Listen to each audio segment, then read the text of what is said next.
Magandang hapon, narito ang magiging lagay ng ating panahon ngayong gabi, bukas at maging sa susunod na 2 hanggang 3 araw. So sa ating latest satellite imagery, nakikita nga natin yung weather systems na nakakapekto sa ating bansa. Ang low pressure area sa may bandang 355 kilometers kanluran ng Puyo, Palawan, isa pang low pressure areas 80 kilometers silangan ng Infanta, Quezon at yung umiral na amihan or northeast monsoon sa northern Luzon. Asahan ng mga kababayan natin na dahil sa pinagsamang epekto ng mga nabanggit nating sama ng panahon, posibleng makaranas ng kalat-kalat hanggang sa malawakang pag-ulan yung mga kababayan natin dito sa Cagayan Valley, sa lalawigan ng Aurora, Rizal at Quezon ngayong gabi. Ingat po mga kababayan natin sa mga posibleng pagbaha at pagguho ng lupa, and hopefully yung kanila pong mga local government units and disaster risk reduction managers ay naka-coordinate na po nila para sa disaster preparedness and mitigation measures. Samantala sa natitirang bahagi ng Luzon, kasama na nga dyan ang Metro Manila at maging dito sa may bandang Samar provinces, asahan ngayong gabi yung mga maulap na kalangitan, kalat-kalat na mahina hanggang sa katamtamang pag-ulan at ilang isolated thunderstorms. Sa buong Mindanao naman at sa natitirang bahagi ng Visayas, generally maaliwalas ang panahon, subalit asahan pa rin yung isolated thunderstorms anytime ngayong gabi. Bukas naman, patuloy pa ring makakaapekto yung low pressure area dito sa silangang bahagi ng Luzon at magdudulot pa rin ng maulap na kalangitan at kalat-kalat na pag-ulan sa Ilocos Region, Cordillera Administrative Region at maging sa buong Cagayan Valley, sa lalawigan ng Aurora at ng Quezon. Ang Calayan Island din magiging maulap, may mga pag-ulan at ilang isolated thunderstorms.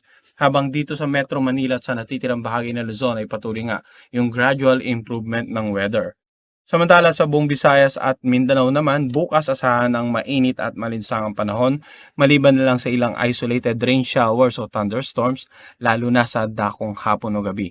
Posibleng umabot na around 33 degrees Celsius yung pinakamataas na taas ng temperatura sa Davao City at Zamboanga City bukas in between 12 to 3 in the afternoon.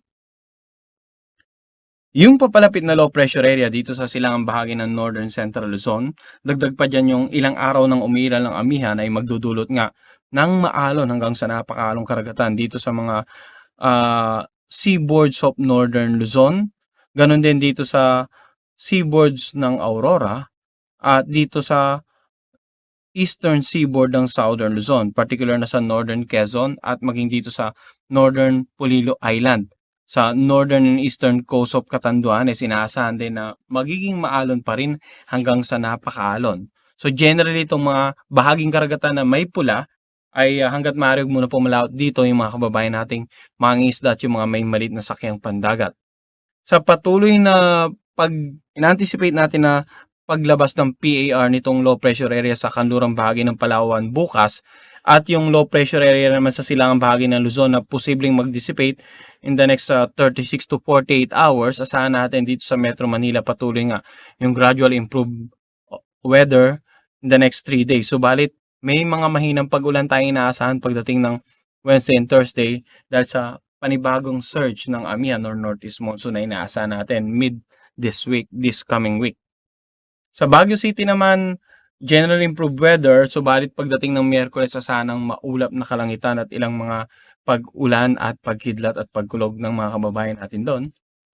Samantala sa Legazpi, although we're expecting improving weather conditions simula bukas hanggang sa Tuesday, pagdating naman ng Wednesday, Thursday ay sana magiging maulap po. Sapagkat yung binanggit natin kanina na panibagong surge ng amihan ay posible ring magdulot ng tinatawag nating tail end ng frontal system na pwedeng umabot na hanggang dito sa eastern section ng Southern Luzon sa kalagitnaan ng darating na linggong ito.